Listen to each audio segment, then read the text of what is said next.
Hi, my name is Ruvira Surya. I'm the game director for God of War Chains of Olympus, and I'm going to show you a little bit of our game. This level is called Battle of Attica.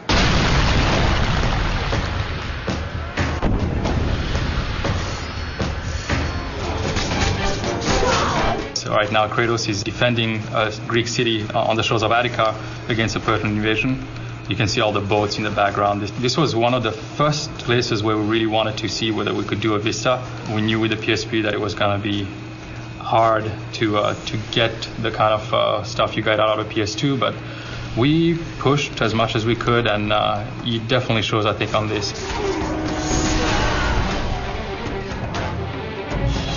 As you can see from the backgrounds and from everything that's happening, there's a lot of detail in there. The fire across the sky and the ships on fire, like left and right. The city's on fire too. This is actually the first enemy we encounter in the game, Persian soldier. It's a basic enemy that has some really a very cool tail and a very cool move actually for his attack, and usually easy to fight. It's want to get the player involved in this thing very fast, be able to plow through some enemies, understand the combat moves. You of course get your full square combos that you've been accustomed to before.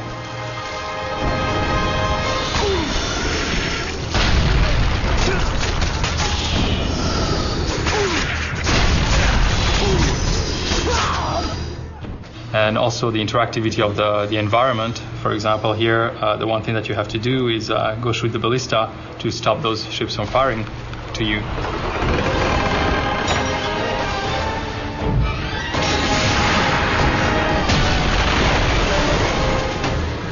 There's more fighting going on there. And for example, here we have AI against AI, which is something that one of our programmers really wanted to do, to have Greek soldiers fighting against your enemy at the same time as you are fighting. We've tried to really maximize that intense feel, for example, with the Cyclops coming through and trying to smash you.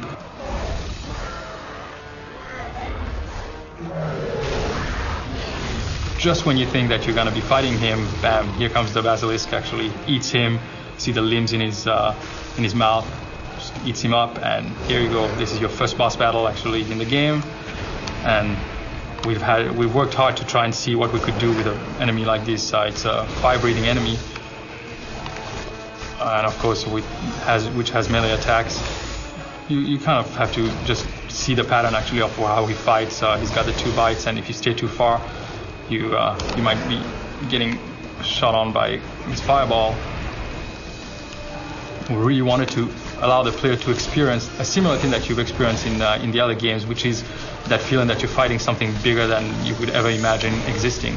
In this case, this big basilisk that actually the Persians have brought onto the city to destroy the city.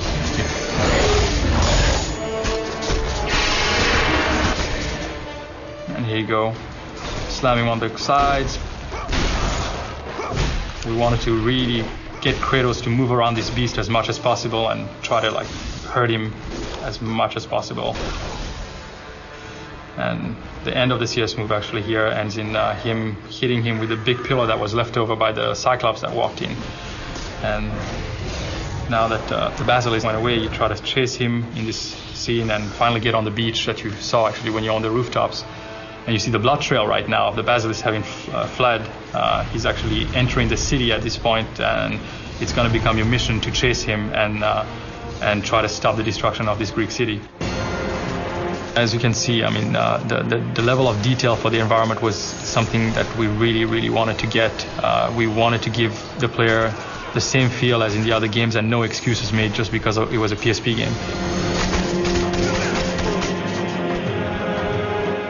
So like I showed you before, I mean, you get your triangle combos with the hop slam down,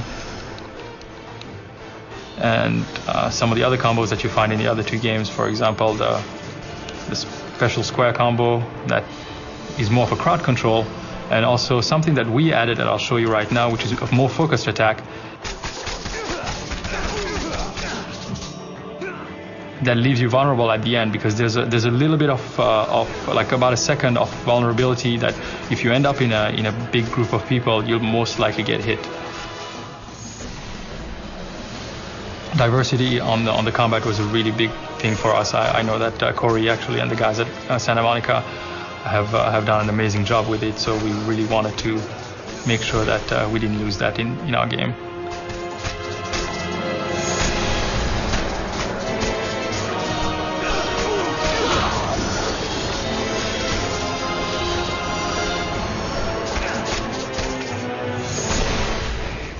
And now we're at the start of the city walls. Kratos kicks down the door, and now you get onto the ramparts that are on the city, and you can see in the background that the basilisk that you just damaged before is inside the city, just wreaking havoc. You have this big beast that's just going through the city, and the more time you waste, the more you allow it time to actually destroy the whole city.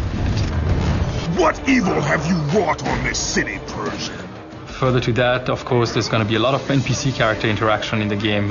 Here, for example, we have a temp cinematic of one of the first encounters. It's the Persian king. He's the leader of the invasion right now, and Kratos is here to meet him and challenge him and tell him to get out of his city, basically. Olympus has sent a message, and I am here to deliver it. The first magic that you're going to obtain also is going to be coming from the Persian king. It's the Ifrit. It's an area of effect magic that he carries, and he's going to use against you. And after defeating him, you'll be able to use it against other people while you're going to carry it throughout the game. That's something that we kept true for the whole game. Actually made sure that all of the magics that you were getting were attached to a character or to some material thing. Thanks for signing up for our special edition demo. I hope you enjoyed this sneak peek of God of War Chains of Olympus.